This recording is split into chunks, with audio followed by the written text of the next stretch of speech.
Hello students. आज हम कक्षा 10 के अध्याय 15 हमारा पर्यावरण पढ़ने जा रहे हैं। पर्यावरण शब्द का निर्माण दो शब्दों से मिलकर हुआ है। परि जो हमारे चारों ओर है, आवरण जो हमें चारों ओर से घेरे हुआ है। पर्यावरण सभी भौतिक, रासायनिक एवं जैविक कारकों से मिलकर बना है, जो कि उसमें रह रहे जीवधारियों को अनेकों रूप से प्रभावित करता है। Environment includes all the living and non-living things which interact with an organism and have effect on it. Word environment has been derived from a French word environ, which means to surround. Environment refers to the surroundings. मतलब जब हम environment की बात करते हैं तो वो तो हमारी surroundings है, surroundings में आने वाले सारे physical, chemical factors है या दूसरे living organisms है। पर हम जब ecosystem की बात करते हैं, ecosystem means पारितंत्र, तो ecosystem बनता है environment में present सभी living और non-living things factors के interaction से। Environment refers to the surroundings, whereas ecosystem is interaction between the environment and the living organisms. पारितंत्र इकोसिस्टम। पारितंत्र प्रकृति की एक क्रियाशील इकाई है जिसमें एक क्षेत्र विशेष के सभी जीवधारी अर्थात पौधे, जानवर और सूक्ष्मजीव शामिल हैं, जो अपने पर्यावरण के अजैव घटकों के साथ परस्पर क्रिया करके एक जैविक इकाई बनाते हैं। उदाहरण के लिए बगीचा। एक बगीचे में कई प्रकार के जीव जंतु पाए जाते हैं, जैसे घास, वृक्ष, गुलाब, चमेली, सूरजमुखी, मेंढक एवं पक्षी आदि। ये सभी आपस में जुड़े होते हैं, यानी कि एक दूसरे से इंटरैक्ट करते हैं तथा इनकी वृद्धि, जनन पारितंत्र के अजैव घटकों पर निर्भर करती है। मतलब कि इनके जो भी ग्रोथ है, रिप्रोडक्शन है, वो सब इकोसिस्टम के एबायोटिक फैक्टर्स पर डिपेंड करती है। पारितंत्र के और भी उदाहरण है, जैसे वन है, तालाब है, झील है, खेत है, एक्वेरियम है। पारितंत्र बहुत बड़ा भी हो सकता है, जैसे महासागर या समुद्र, या बहुत छोटा सा भी हो सकता है, जैसे गड्ढा या एक्वेरियम। मतलब पारितंत्र में जीवन को स्वयं बनाए रखने में सक्षम होना चाहिए। पारितंत्र की सभी सामग्री चक्रीय रूप से फिर से उपयोग में आनी चाहिए। उदाहरण के लिए हमारे द्वारा बाहर निकाली गई कार्बन डाइऑक्साइड हवा में जाती है, जिसके पौधे पुनः ऑक्सीजन में परिवर्तित करते हैं, जो हमारे लिए आवश्यक है। पारितंत्र किसी न किसी रूप में अपने आसपास के अन्य तंत्रों से जुड़ा हो सकता है या कई पारितंत्र मिलकर एक बड़ा पारितंत्र बना सकते हैं। अंततः पृथ्वी पर मौजूद सभी पारितंत्र एक दूसरे से किसी न किसी रूप से जुड़े हुए हैं और ये सब मिलकर एक बड़ा पारितंत्र बनाते हैं, जिसे बायोस्फीयर या जीव मंडल कहते हैं। An ecosystem is a community of living organisms in conjugation with the non-living components of their environment, interacting as a system। पारितंत्र जो है वो जीवित ऑर्गेनिजम्स की एक कम्युनिटी है, जिसमें वो अपने ही एनवायरनमेंट के नॉन लिविंग कंपोनेंट्स के साथ इंटरैक्ट करते हैं। These biotic and abiotic components are linked together through natural cycles and energy flows. Ecology is the study of relationships between living organisms, including humans, and their physical environment. It seeks to understand the vital connections between plants and animals and the world around them. तो जीव विज्ञान की वह शाखा जो जीव समुदायों का उसके वातावरण के साथ पारस्परिक संबंधों का अध्ययन करती है। बायोलॉजी की जो ब्रांच है, जो कि ऑर्गेनिजम्स की अपने एनवायरनमेंट के साथ इंटरेक्शन को स्टडी करती है, उसे पारिस्थितिकी या इकोलॉजी कहते हैं। पारितंत्र के प्रकार। प्राकृतिक पारितंत्र, जो पारितंत्र प्रकृति में उपस्थित होते हैं, उदाहरण के लिए जंगल, सागर, झील आदि। मतलब कि जो प्रकृति द्वारा निर्मित है वो प्राकृतिक पारितंत्र या नेचुरल इकोसिस्टम्स है। मानव निर्मित पारितंत्र यानी कि मैनमेड या आर्टिफिशियल इकोसिस्टम्स, जो पारितंत्र मानव द्वारा बनाए गए हैं, मानव निर्मित या आर्टिफिशियल इकोसिस्टम्स कहलाते हैं, जैसे कि खेत है, जलाशय है, बगीचे हैं, एक्वेरियम्स है। पारितंत्र के घटक, कंपोनेंट्स ऑफ इकोसिस्टम। जैविक घटक यानी कि बायोटिक फैक्टर्स, पारितंत्र में उपस्थित सभी जीव जंतु जैसे पौधे, जानवर, सूक्ष्म जीव आदि मिलकर जैव घटक बनाते हैं, पारितंत्र का जैव घटक बनाते हैं। आहार के आधार पर जैव घटकों को निम्न प्रकार में बांटा जाता है। A biotic factor is a living organism that shapes its environment. Example plants, animals, microorganisms. अर्थ के ऊपर जितने भी, जैसे मैंने आपको बताया कि अर्थ भी अपने आप में एक बहुत बड़ा पारितंत्र है जिसको हम जीव मंडल या बायोस्फीयर के नाम से जानते हैं। तो अर्थ के ऊपर या अगर हम किसी छोटे पारितंत्र की बात कर रहे हैं, इकोसिस्टम की बात कर रहे हैं, तो उसमें जितने भी एनिमल्स हैं, प्लांट्स हैं, माइक्रो ऑर्गेनिजम्स हैं, चाहे वो छोटे हैं या बड़े हैं, वो सब उसका बायोटिक फैक्टर्स बनाते हैं। उत्पादक प्रोड्यूसर्स वह जीव जो अपना भोजन स्वयं बनाते हैं, उत्पादक की श्रेणी में आते हैं। यह अपना भोजन शर्करा यानी कि ग्लूकोज या कार्बोहाइड्रेट अकार्बनिक पदार्थों से सूर्य के प्रकाश रोशनी का प्रयोग करके प्रकाश संश्लेषण द्वारा बनाते हैं, जैसे पौधे, नीलहरित शैवाल। Producers are organisms that create food from inorganic matter. The best examples are plants, lichens, and algae, which convert water, sunlight, and carbon dioxide into carbohydrates. The producers are the foundation of an ecosystem. They create the matter or biomass that sustains the rest of the ecosystem. देखिए पूरी पृथ्वी के ऊपर ऊर्जा का जो परम स्रोत है वो है सूर्य का प्रकाश, और सूर्य के प्रकाश के बाद ये प्रोड्यूसर्स ही हैं जो कि सूर्य के प्रकाश को भोजन के रूप में परिवर्तित करते हैं, और फिर इसी भोजन से जो है आगे सभी जीव जो है अपना भोजन प्राप्त करते हैं, डायरेक्टली और इनडायरेक्टली। तो और इवन अगर हम देखें तो हमारे जितने भी ईंधन बने, जैसे वुड है, कोल है, पेट्रोल है, वो भी कहीं ना कहीं इसी सोर्स ऑफ एनर्जी मतलब सौर ऊर्जा पे ही डिपेंड कर रहे हैं। इसीलिए जो प्लांट्स है वो एक इकोसिस्टम का, पारितंत्र का आधार बनाते हैं, वो बायोमास बनाते हैं, मतलब जैव मात्रा या बनाते हैं, जिससे कि एक इकोसिस्टम में जीवन जो है या आप कह लो एनर्जी फ्लो जो है वो कंटिन्यू चलता रहता है। उपभोक्ता कंज्यूमर जीव जो अपने भोजन के लिए परोक्ष या अपरोक्ष रूप से उत्पादकों पर निर्भर करते हैं, उपभोक्ता कहलाते हैं। Consumers are organisms that cannot create their own food. Instead, they consume the food generated by producers or consume other organisms that have in turn consumed producers. मतलब जो जीव जो है या तो पौधों को खाते हैं या उन जीवों को खाते हैं जो पौधे खाते हैं, उन्हें हम कंज्यूमर्स या उपभोक्ता कहते हैं। वो अपना खाना खुद नहीं बनाते हैं, वो अपने भोजन के लिए दूसरे जीव के ऊपर निर्भर कर रहे हैं। उपभोक्ताओं के प्रकार, टाइप्स ऑफ कंज्यूमर्स। शाकाहारी, हर्बीवोर्स, पौधे या पत्ते खाने वाले जीव जैसे बकरी है, गाय है, घोड़ा है, खरगोश है, जिराफ है, ये सब के सब जीव जो है ये प्लांट्स खाते हैं या प्लांट या उनकी लीव्स, तो इनको हम शाकाहारी या हर्बीवोर्स कहते हैं। मांसाहारी, कार्निवोर्स, मांस खाने वाले जीव जैसे कि शेर, मगरमच्छ, चीता। सर्वाहारी, ओमनिवोर्स, पौधे एवं मांस खाने वाले जीव, उदाहरण कौवा, मनुष्य। मतलब जो अभी हमने देखा कि एक ऑर्गेनिजम्स तो है अ टाइप ऑफ कंज्यूमर्स जो है वो सिर्फ प्लांट्स खाते हैं, उनको हम हर्बीवोर्स कहते हैं। टाइप्स ऑफ कंज्यूमर्स जो दूसरे एनिमल्स का फ्लैश खाते हैं, मांस खाते हैं, उन्हें कार्निवोर्स बोला जाता है।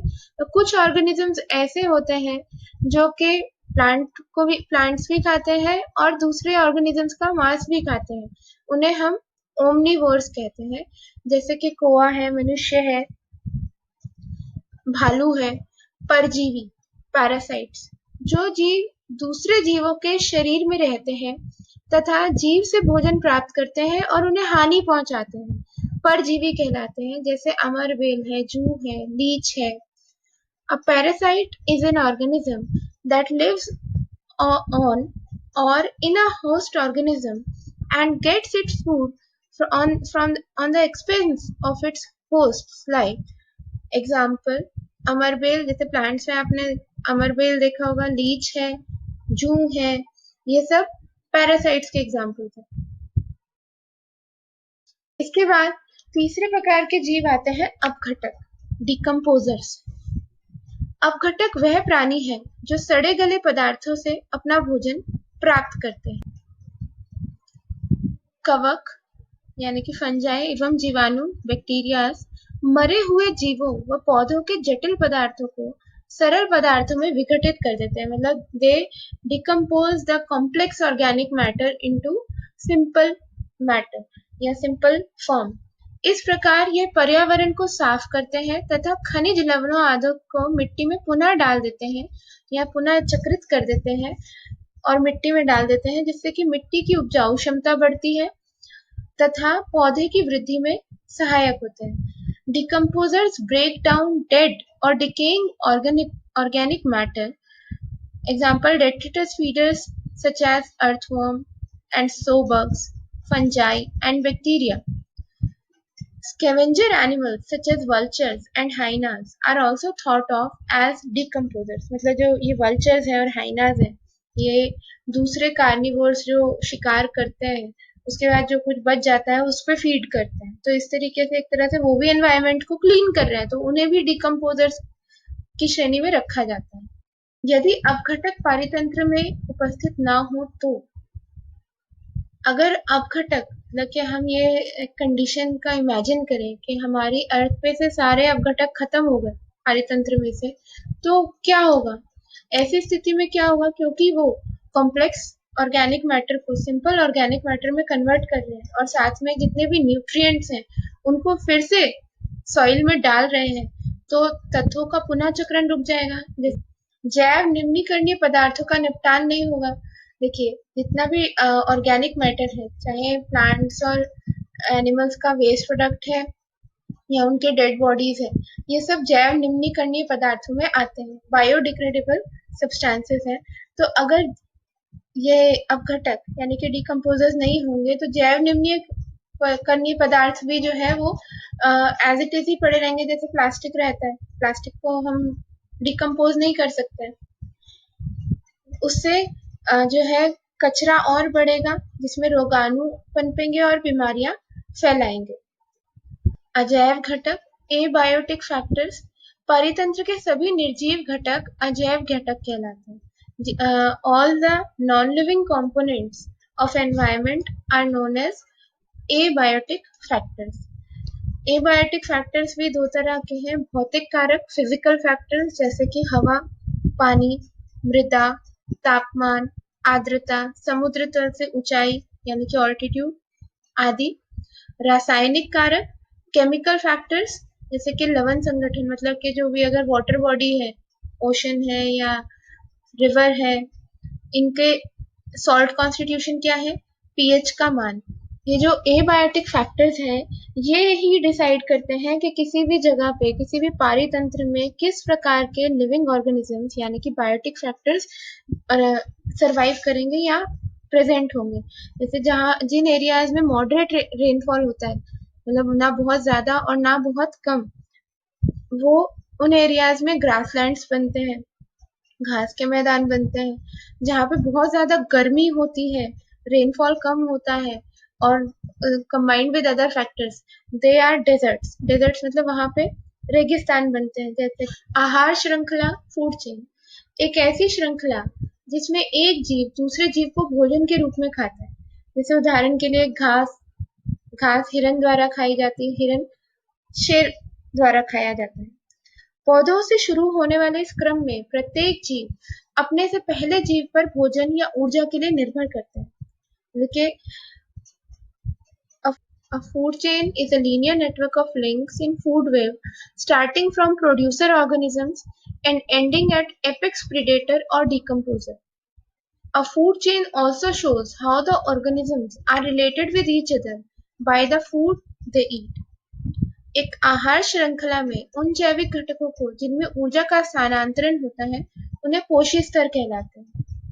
जैसे आप यहाँ पे एक एग्जांपल दे सकते हैं, एक फूड चेन का एग्जांपल लिया है जिसमें ग्रास है, ग्रास होपर, फ्रॉग और ईगल। तो इसमें हम देख सकते हैं कि ये ऑर्गेनिजम्स जो है एक दूसरे से कनेक्टेड है, because grass is eaten by, grass जो है उसे ग्रास होपर्स खाते हैं, ग्रास होपर्स को फ्रॉग्स खाते हैं एंड फ्रॉग्स को ईगल्स खाते हैं।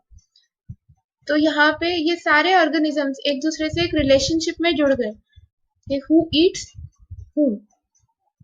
तो यहाँ पे आप देख सकते हैं प्लांट्स जो है दे आर प्रोड्यूसर्स, जो कि खाना बना रहे हैं इनऑर्गेनिक मैटर से या सोलर एनर्जी का यूज करते हुए।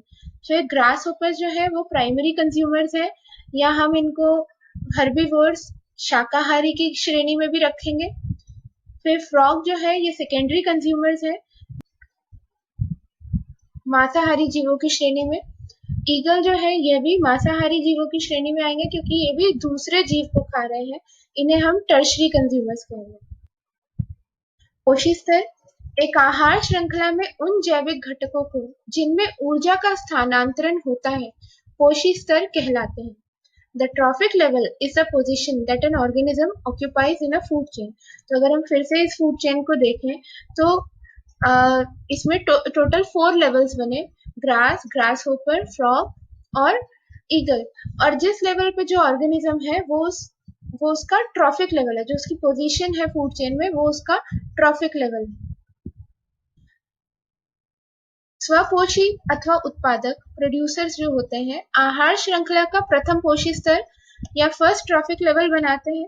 जैसे कि जो भी प्लांट्स होंगे वो सब क्या होंगे, producers first trophic level of food chain. ये सौर ऊर्जा का उपयोग करते हैं भोजन बनाने में, मतलब they convert light energy into chemical energy, या आप कह लो फूड, और इस फूड से ही फिर आगे जो दूसरे ऑर्गेनिजम्स उस पर डिपेंड कर रहे हैं उनको एनर्जी मिलती है। एक स्थलीय पारितंत्र में हरे पौधे की पत्तियों द्वारा प्राप्त होने वाली सौर ऊर्जा का लगभग 1% भाग खाद्य ऊर्जा में परिवर्तित होता है। मतलब के जितने भी प्लांट्स हैं उनको जितना भी सोलर एनर्जी मिल रही है उसका टोटल 1% जो है वो उसको फूड में कन्वर्ट कर देते हैं। शाकाहारी प्राथमिक उपभोक्ता कहलाते हैं। जो शाकाहारी जीव है, एनिमल्स या ऑर्गेनिजम्स विच ईट प्लांट्स और plant parts are called herbivores, वो होते हैं प्राइमरी कंज्यूमर्स या प्राथमिक उपभोक्ता। तथा दूसरा पोषी स्तर का निर्माण करते हैं, they make the second trophic level. जैसे इस केस में ग्रास जो है they are producers and they are the first trophic levels, वो फर्स्ट ट्रॉफिक लेवल बना रहे हैं। ग्रास ऊपर जो है वो प्राइमरी कंज्यूमर है यानी कि प्राथमिक उपभोक्ता है, वो सेकेंड ट्रॉफिक लेवल बना रहे हैं। उसी तरीके से छोटे मांसाहारी द्वितीय उपभोक्ता होते हैं, they make the second consumers, तीसरे पोषी स्तर का निर्माण करते हैं। और बड़े मांसाहारी जो है तृतीय उपभोक्ता, वो फोर्थ ट्रॉफिक लेवल जो है का निर्माण करते हैं, जिसे इन्हें टर्शरी और कंज्यूमर्स भी कहते हैं। जैसे अगर हम यहाँ पे बात करें तो ग्रास प्रोड्यूसर है, grasshopper primary consumer, frog secondary consumer और ईगल टर्शरी कंज्यूमर। जैसे एक और उदाहरण देखते हैं हम यहाँ पे फूड चेन्स का, carrots again producers, they are eaten by rabbits जो उनके उपभोक्ता कहलाएंगे। देन वो फॉक्स के द्वारा खाए जाते हैं, फॉक्स जो है वो सेकेंडरी कंज्यूमर्स या द्वितीय उपभोक्ता बन जाते हैं और यहाँ पे थर्ड ट्रॉफिक लेवल बना रहे हैं, तीसरा पोषी स्तर बना रहे हैं। लायन जो है एपेक्स प्रेडेटर है, ये फोर्थ ट्रॉफिक लेवल या चौथा पोषी स्तर एक खाद्य श्रृंखला में बना रहा है। खाद्य श्रृंखला का एक और उदाहरण जैसे घास, घास कीट द्वारा खाई जाती है, घास कीट को बर्ड खाती है, बर्ड्स मतलब पक्षी खाते हैं, वे पक्षी सांपों द्वारा खाए जाते हैं और वह सांप आगे चील द्वारा खाई जाती है। इसके बाद जो इन सारे चरणों में जो भी डेड एंड डिकेइंग चीजें बचती हैं उन्हें अपघटक जो है फिर से पुनः चक्रित करके सिंपल सब्सटेंसेस में कन्वर्ट करके मृदा में डाल देते हैं, सॉइल में डाल देते हैं, जो कि फिर प्लांट्स की ग्रोथ में हेल्प करती है और एनवायरनमेंट को क्लीन रखती है। 10% लॉ, 10% नियम। जैसे अभी मैंने आपको बताया कि हर खाद्य श्रृंखला में उन जैविक घटकों को जिनमें ऊर्जा का स्थानांतरण होता है उन्हें पोषी स्तर कहते हैं। मतलब कि एक ऑर्गेनिज्म के द्वारा एक फूड चेन में जो उसकी पोजीशन है वो उसका ट्रॉफिक लेवल है। तो एक पोषी स्तर से दूसरे पोषी स्तर में केवल 10% ऊर्जा का स्थानांतरण होता है।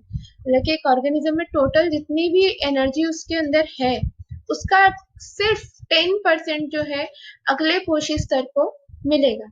एक पोषी स्तर से दूसरे पोषी स्तर में केवल 10% ऊर्जा का स्थानांतरण अगले पोषी स्तर में होता है, जबकि 90% ऊर्जा वर्तमान पोषी स्तर में जैव क्रियाओं में उपयोग होती है। लेकिन सिर्फ 10% एनर्जी जो है वो अगले नेक्स्ट ट्रॉफिक लेवल पे जाएगी। रेस्ट 90% जो है वो उस जीव के द्वारा यूज कर ली जाती है या हीट के फॉर्म में रिलीज हो जाती है। इसे ऊर्जा प्रवाह का 10% नियम कहते हैं। According to this law, during the transfer of organic food from one trophic level to the next, only about 10% of the organic matter is stored as flash. The remaining is lost during transfer or broken down in respiration. हर चरण पर ऊर्जा का ह्रास इतना अधिक होता है कि चौथे पोषी स्तर के बाद उपयोगी ऊर्जा की मात्रा बहुत कम हो जाती है। 10% लॉ के अकॉर्डिंग जो जीव है उसने जो भी फूड ऑब्टेन किया, जितना भी उसे खाना मिला, उससे जो एनर्जी उसके अंदर बनी, उसमें से एनर्जी का कुछ पार्ट रेस्पिरेशन में यूज होगा, कुछ पार्ट उसकी ग्रोथ में, उसकी बॉडी के रिपेयर में, उसके काम डेली रूटीन में काम करने में यूज हो जाएगा, कुछ फॉर्म हीट के फॉर्म में एनवायरनमेंट में रिलीज हो जाता है। सिर्फ 10% ही वो अपनी बॉडी के अंदर स्टोर करके रख पाता है, जिसको आगे वो दूसरे पोषी स्तर पे ट्रांसफर कर सकता है। हर चरण पर ऊर्जा का ह्रास इतना अधिक होता है कि चौथे पोषी स्तर के बाद उपयोगी ऊर्जा की मात्रा बहुत कम हो जाती है, क्योंकि आप जैसे यहाँ इस डायग्राम में बहुत क्लियरली दिखाया गया है कि प्रोड्यूसर्स के पास जो एनर्जी थी उसका सिर्फ 10% जो था प्राइमरी कंज्यूमर्स यानी ग्रास होपर्स के पास गया। आगे 10% जो ग्रास होपर्स को मिला उसका सिर्फ 10% मतलब 1% जो था सेकेंडरी कंज्यूमर्स के पास गया। एंड अगेन 1% का 10% दैट इज 0.1% जो है टर्शरी कंज्यूमर्स को मिला। तो इस कंडीशन में जैसे जैसे हम आगे बढ़ते हैं, ट्रॉफिक लेवल्स में आगे बढ़ते हैं, अमाउंट ऑफ एनर्जी जो है वो कम होता जाता है और फोर्थ ट्रॉफिक लेवल तक वो इतना ज्यादा कम हो चुका होता है कि नेक्स्ट ट्रॉफिक लेवल तक ट्रांसफर करने के लिए एनर्जी नहीं बचती है। इसी वजह से जो खाद्य श्रृंखलाएं होती हैं, फूड चेन्स होती हैं, उनमें 4 या 5 से अधिक पोषी स्तर नहीं बनते हैं। सामान्यतः निचले पोषी स्तर पर जीवों की संख्या अधिक होती है, अतः उत्पादक स्तर पर जीवों की संख्या सबसे अधिक होती है। जो प्रोड्यूसर्स हैं उनका पॉपुलेशन जो है एक इकोसिस्टम में सबसे ज्यादा होता है। Significance of food chain. The studies of food chains help us to understand the feeding relationship and interaction between organisms in an ecosystem. खाद्य श्रृंखला का जब हम अध्ययन करते हैं, जब हम इनको पढ़ते हैं, तो हमें पता चलता है कि ऑर्गेनिजम्स के बीच में फीडिंग रिलेशनशिप क्या है, मतलब कौन सा जीव किस जीव को खा रहा है या और कितने प्रकार के जीवों को वो खाता है, या और साथ में ये भी पता चलता है कि वह जीव किस जीव के द्वारा खाया जा रहा है। They help us to understand energy flow and matter circulation in ecosystem. इसके साथ साथ वो हमें ये भी जानने को मिलता है कि हमारे इस इकोसिस्टम में, पारितंत्र में एनर्जी का फ्लो, ऊर्जा प्रवाह किस डायरेक्शन में हो रहा है और मैटर का सर्कुलेशन मतलब कि लिविंग मैटर का सर्कुलेशन कैसे होता है। It help us to understand the problem of biomagnification.